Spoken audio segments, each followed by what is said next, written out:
Всім привіт, я Маша, і сьогодні разом з ведмедем ми будемо ремонтувати літак. Ведмедь, ти мені допоможеш ремонтувати літак? Так, допоможу. Тоді пішли до літака. Маша так швидко ходить, не дожену її. Ого, який великий літак. Медведь, швидше доганяй мене, тут він дуже тяжкий, мені треба, щоб ти допоміг.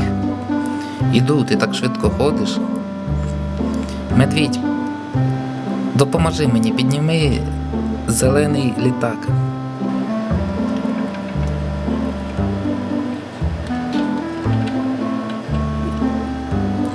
Тепер, медвідь, переверни цей літак і построй, прицепи до нього колеса. Зараз.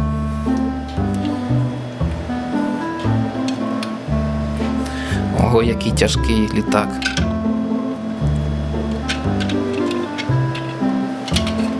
Я вже прицепив колеса, зараз трошки відпочину. Медведь, відпочивай, а я зараз літак заправлю бензином.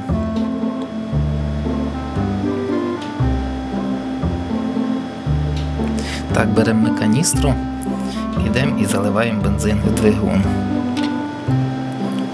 Буль-буль-буль-буль-буль-буль-буль. Все, заправили літак.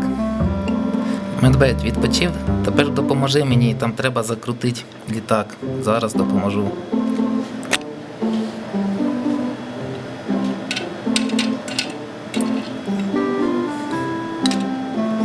Все, я закінчив.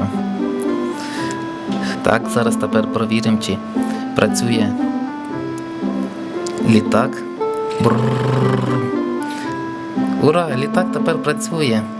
Медведь, ми щойно поремонтували літак. Ура!